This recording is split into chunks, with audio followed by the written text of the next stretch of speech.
বন্ধুরা, আজকের এই ভিডিওতে আমরা বলবো এক সৎ এবং নিষ্ঠাবান মুসলিম ব্যবসায়ীর ঘটনা, যার ছোট একটি ভুলের কারণে এক জিনের বাচ্চা মৃত্যুবরণ করে। অতঃপর জিন জাতির লোকেরা তাকে মৃত্যুদণ্ড দেয় এবং সে প্রাণ ভিক্ষা চায়। এই পুরো ঘটনাটি আপনার অন্তরাত্মাকে কাঁপিয়ে দিবে, তাই ভিডিওটি একবারে শেষ পর্যন্ত দেখবেন। খলিফা হারুনুর রশিদের আমলে বাগদাদে এক সৎ এবং নিষ্ঠাবান মুসলিম ব্যবসায়ী বসবাস করতেন। ব্যক্তিগত জীবনে এই ব্যবসায়ী অনেক পরহেজগার ছিলেন। প্রতিবেশীরা সকলেই বলতো যে জীবনে কোনোদিন ওনাকে ফজরের নামাজ মিস করতে দেখেনি। তার ঘরে 2 পুত্র ছিল এবং এক আদরের কন্যা ছিল। সে কন্যার বিবাহের দিন তারিখ ঠিক হয়ে গিয়েছিল। সে ব্যবসায়ী কিছু গুরুত্বপূর্ণ ব্যবসার কাজ সমাধানের জন্য বাগদাদ থেকে দূরের একটি শহরে গমন করেছিলেন। যাওয়ার পথে তার আদরের কন্যা তাকে বেশ কিছু খেজুর দিয়ে বলে, বাবা, এগুলো অনেক সুস্বাদু খেজুর, তোমার রাস্তায় ক্ষুধা পেলে তুমি এগুলো খাবে। ব্যবসায়ী 2 দিন সফরের পর হঠাৎ করে একদিন সেই খেজুরগুলোর কথা মনে পড়ল। কাফেলার সবাই যখন বিশ্রাম নিচ্ছিলেন, তখন সে ব্যবসায়ী একটি কূপের কাছে বসে খেজুরগুলো খাচ্ছিল। হঠাৎ করে সেই খেজুরের একটি বীজ কূপের মধ্যে পড়ে যায় এবং হঠাৎ করে ব্যবসায়ী দেখতে পায় সেই কূপের মধ্যে রক্ত মাখামাখি অবস্থা এবং কিছুক্ষণের মধ্যেই পরিষ্কার পানিগুলো রক্তিম লাল বর্ণ ধারণ করে। কিন্তু কূপের পানিগুলো কেন লাল হয়ে গিয়েছিল এর কারণ তিনি বুঝতে পারছিলেন না। তিনি ভাবেন যে হয়তো সূর্য অস্ত যাচ্ছে আর সে কারণেই কূপের পানিগুলো লাল বর্ণের হয়ে গেছে। এরপর খেজুর খাওয়া শেষ করে তিনি পুনরায় কাফেলার কাছে গিয়ে বসলেন। আর রাত বেশি হয়ে যাওয়ার পর সমস্ত কাফেলারা একসঙ্গে মিলিত হয়ে এশার নামাজ আদায় করল। তারপর তারা নিজেদের মতো আরাম করছিলেন। বণিক ব্যক্তি একটি জায়গায় বসে নিজের জগতে হারিয়ে গিয়েছিলেন। এরই মধ্যে তিনি দেখতে পেলেন যে তার খুব কাছাকাছি একটা জানাজা হচ্ছে। বণিক ব্যক্তিটি এই মরুভূমির ওপর জানাজার দৃশ্য দেখে খুব অবাক হলেন এবং তিনি জানেন যে রাসূল সাল্লাল্লাহু আলাইহি সাল্লাম জানাজা নামাজে অংশগ্রহণকারীদেরকে অনেক নেকির ঘোষণা দিয়েছেন এবং তাদের অতীত জীবনের গুনাহ মাফ হয়ে যায়। সাথে সাথে তিনি সেখানে গেলেন এবং জানাজার নামাজে উপস্থিত হলেন। কিন্তু সেখানে অলৌকিক কিছু ঘটনা ঘটল। তিনি সেই জানাজা নামাজে উপস্থিত হওয়ার পর পেছন ফিরে দেখলেন যতদূর চোখ যায় লক্ষ লক্ষ মানুষ সেই জানাজায় উপস্থিত হয়েছে। হঠাৎ করে এত মানুষ এই মরুভূমিতে কোথা থেকে আসলো তিনি বুঝতে পারলেন না।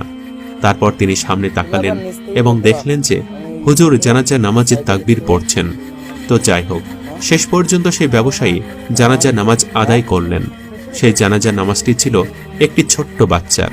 জানাজা নামাজ আদায় করার পর বাচ্চাটির বাবা উচ্চস্বরে বলতে লাগলো, এক আদম সন্তান আমার ছোট্ট শিশুকে খেজুরের আটির আঘাতে হত্যা করেছে।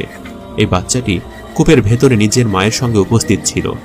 এই কথাটি শুনে ব্যবসায়ীর মনে হলো যে যেন তার পায়ের তলার মাটি সরে গেল। আর এরই মধ্যে তার পাশে উপস্থিত মানুষরূপে সেই জিনেরা একেবারে অদৃশ্য হয়ে গেল। এখন ব্যবসায়ীর সামনে শুধুমাত্র সেই জিন দাঁড়িয়েছিল যে ছিল খাটিয়ায় রাখা বাচ্চার পিতা, এবং তার বাচ্চাটি ওই ব্যবসায়ীর হাত থেকে ছুটে পড়া খেজুরের আটির আঘাতে কূপের মধ্যে মৃত্যুবরণ করেছিল। এবং এটি দেখে এবারে ব্যবসায়ীর হাত পা একেবারে কাঁপাকাঁপি শুরু করল।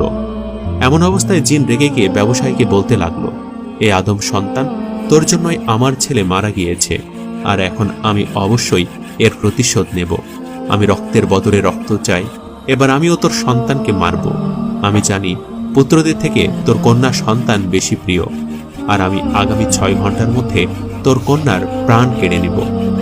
এটা শুনে এবার ব্যবসায়ী প্রচন্ড রকম কান্না করতে লাগলো এবং এই ভুলটি তার অজান্তে হয়ে গিয়েছে এটা বলে জিনের কাছে ক্ষমা চাইল। সে বলল, আমি আপনার বাচ্চাকে দেখতে পাইনি। তখন জিন বলতে লাগলো, হে আদমজাত, তোমরা কখনোই জিন জাতিকে দেখতে পাবে না, কিন্তু তবুও তোমার মনে রাখা প্রয়োজন ছিল যে তুমি কেন বিনা প্রয়োজনে সেখানে খেজুরের আটি ফেলেছিলে। আমি তো এখন এর প্রতিশোধ নিয়ে ছাড়ব, এবং সেটি যে কোনো উপায়ে হোক না কেন। সেই জিন যখন কোনো প্রকারের মানতে চাইছিল না, তখন শেষ পর্যন্ত সেই ব্যবসায়ী ব্যক্তি নিজের আদরের কন্যার পরিবর্তে নিজের জীবন দিতে চাইল আর বলতে লাগলো, আচ্ছা, তুমি তো একজন মুসলিম, আল্লাহকে মানো, তুমি তো কেসাস জানো। যেহেতু আমার দ্বারা তোমার সন্তানের মৃত্যু হয়েছে, তুমি আমার আদরের কন্যাকে ছেড়ে দিয়ে আমাকে মেরে ফেলো। জিন কথা দেরি না করে দ্রুত তলোয়ার বের করে ব্যবসায়ীকে হত্যা করতে যাবে। এমন অবস্থায় ব্যবসায়ী বলল, যদি কিছু মনে না করো, আল্লাহর ওয়াস্তে তোমার কাছে 2টি কথা বলতে চাই। আসলে আমি মানুষের আমানত তাদের নিকট পৌঁছে দিতে পারিনি। আজ মৃত্যু হয়ে গেলে আমার সামনে কিয়ামত দিবস ব্যতীত আর কোনো উপায় থাকবে না। যদি আমি মানুষের হক আদায় করতে না পারি আর তাদের আমানত পৌঁছে দিতে না পারি, তাহলে হক্কুল ইবাদ তথা বান্দার হক নষ্ট করার জন্য কিয়ামতের ময়দানে কঠিন সংকটে পড়ে যাব। আল্লাহর হক হয়তো আল্লাহ আমাকে ক্ষমা করবে, কিন্তু বান্দার হক আমি যদি পূর্ণ করতে না পারি তাহলে ক্ষতিগ্রস্ত হব। এছাড়াও আমার আদরের একমাত্র কন্যার বিবাহ 15 দিন পর। আমি সে বিবাহের কাজ সম্পূর্ণ করতে চাই। তখন জিন খুব রাগান্বিত হয়েছিল এবং বলল, তুই কি আমার সাথে খেলা করছিস? তখন সে ব্যবসায়ী বলল, ঠিক আছে, মৃত্যু সবার জীবনে আসবে আর আমার মৃত্যু এভাবেই লেখা। আমি প্রভুর কাছে বলবো, হে প্রভু, তোমার এই মুসলিম জিন আমাকে হক্কুল ইবাদ তথা বান্দার হক ঠিকমতো আদায় করতে দেয়নি।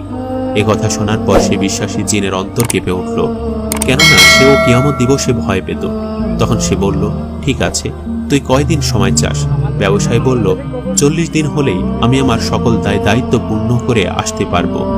তখন সেই জিন বলল, 40 দিন পর সন্ধ্যার সময় তুই এই কূপের কাছে পৌঁছে যাবি যেখানে তুই আমার পুত্রকে হত্যা করেছিস, আর তা না হলে আমি তোর বংশধরদের মধ্যে যে কারো প্রাণ নিয়ে নেব। এরপর ব্যবসায়ী আল্লাহ তাআলার কসম খেলেন এবং জিনের সাথে প্রতিশ্রুতিবদ্ধ হলেন, আর সেজন্য জিন তাকে সেখান থেকে যেতে দিল। তারপর ব্যবসায়ী যখন উদাস মনে নিজের কাফেলার কাছে পৌঁছলেন, তখন কাফেলাওয়ালারা বলতে লাগলো, আপনি কোথায় চলে গিয়েছিলেন? আমরা আপনাকে ডাকছিলাম, কিন্তু তবুও আপনি একা একা সামনের দিকে চলে গেলেন আর বললেন, কি জানাজা হয় না হয় কিছুই বুঝতে পারলাম না। ব্যবসায়ী কোনো কথা না বলে শুধু আল্লাহর জিকির করতে করতে সামনে এগিয়ে গেলেন। বাড়ি পৌঁছা পর্যন্ত পুরো 8 দিন শুধুমাত্র ইস্তেগফারের সাথে ছিলেন, আর প্রতিদিন রাতে প্রচন্ড কান্নাকাটি করে আল্লাহর কাছে ক্ষমা চাইতে লাগলেন। বাড়িতে এসে ব্যবসায়ী শুধু আল্লাহর দরবারে হাত তুলে কান্নাকাটি করতেন। সেই ব্যবসায়ীর এমন আচরণে ঘরের মানুষরা খুবই পেরেশান হয়ে গিয়েছিল আর ভাবছিল যে এর আগে তো সে ব্যবসার কাজে বিভিন্ন শহরে গিয়েছিল, কিন্তু হঠাৎ করে তার এমন পরিবর্তন কেন? সবার সঙ্গে এমনভাবে মেলামেশা করছে যেন মনে হয় এটাই তার শেষ দেখা। এমন অবস্থায় একদিন ব্যবসায়ী একটি কবরের পাশ দিয়ে যাচ্ছিল, আর তিনি সেখানে এক সুফি বুজুর্গ ব্যক্তিকে দেখতে পেলেন। তাকে অনেকে পাগল বলে। তার নাম ছিল বাহলুল। তিনি বাগদাদে বসবাস করতেন। তিনি বিভিন্ন জায়গায় আল্লাহর ধ্যানে মগ্ন থাকতেন। তখন সে ব্যবসায়ী সুফি বুজুর্গ ব্যক্তির কাছে এগুতে থাকলেও আর সে বুজুর্গ ব্যক্তির পাশে বসে জোরে জোরে কান্না করতে লাগলো। বাহলুল তাকে বলল, তুমি যে সমস্যার জন্য পেরেশান আছো সেটিকে মন থেকে বাহিরে বের করে ফেলো। তুমি যে বিপদকে ভয় পাচ্ছ সেটা কোনো ভয় নয়। তখন সে ব্যবসায়ী বলল, কেন, তুমি জানো নাকি? তখন বাহলুল বলল, আমি তোমার ঘটনা স্বপ্নে দেখেছি। আচ্ছা বলো তো, মৃত্যুর ভয়ে এত কাঁদছো কেন? এই কবরই তো তোমার আর মৃত ব্যক্তির মধ্যে পার্থক্য। তুমি আজ জমিনের ওপরে আছো আর মৃত্যুর পরে জমিনের নিচে চলে যাবে। আর আজ কাঁদছো কারণ তুমি জানো 2 দিন পরে মৃত্যু হবে। আর কি গ্যারান্টি আছে যে সে জিনের হাতে মৃত্যুর পূর্বে তোমার মৃত্যু হয়ে যাবে না? আমরা প্রতি মুহূর্তে মৃত্যুকে আলিঙ্গন করে চলি, কিন্তু এ বাস্তবতাটা আমরা উপলব্ধি করি না আর স্বীকার করি না বলে মৃত্যুর ভয় আমাদের মধ্যে থাকে না।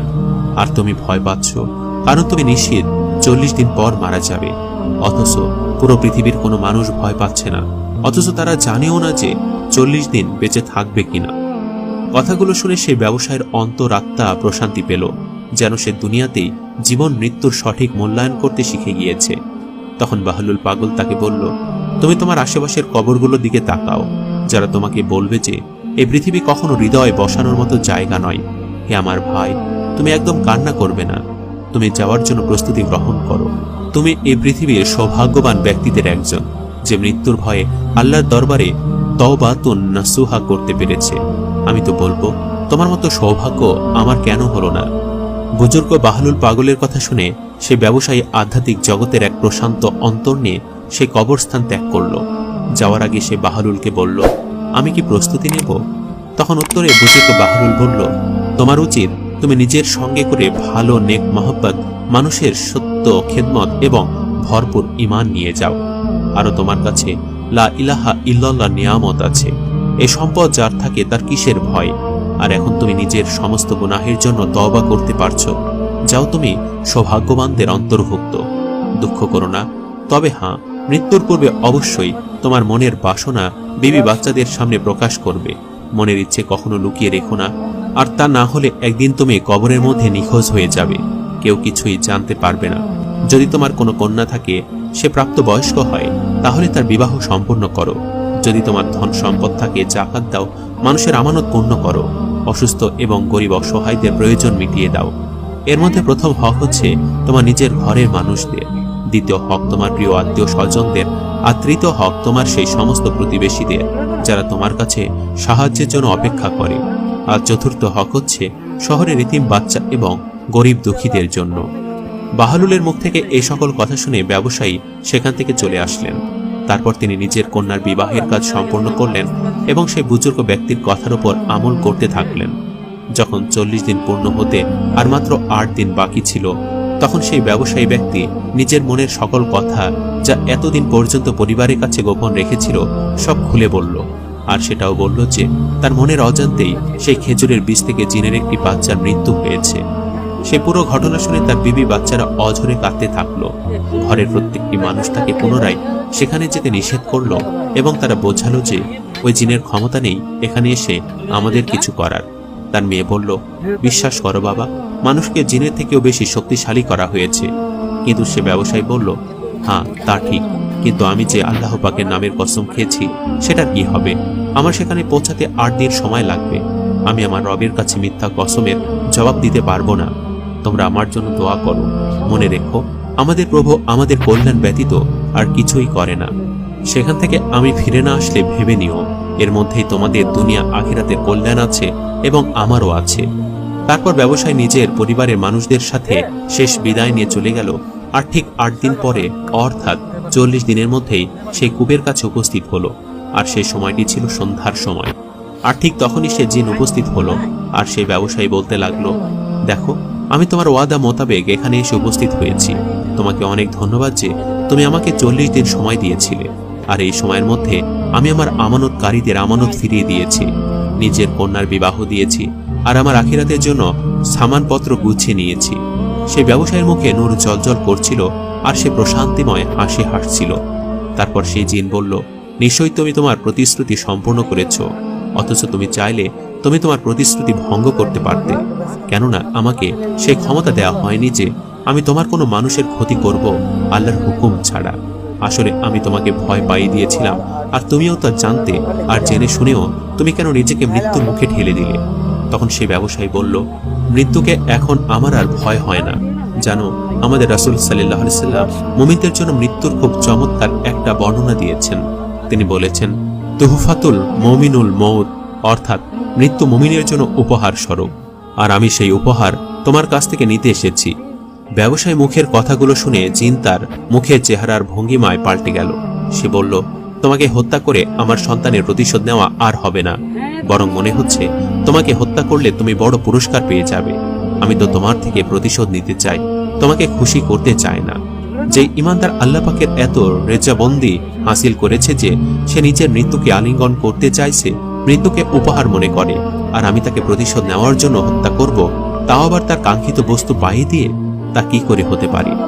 আর প্রতিশোধের মৃত্যু তাকে বলে যার চেহারায় মৃত্যুর ভয় রয়েছে, কিন্তু তোমার চেহারায় তো মৃত্যুর ভয় নেই, বরং মৃত্যু আকাঙ্ক্ষা রয়েছে।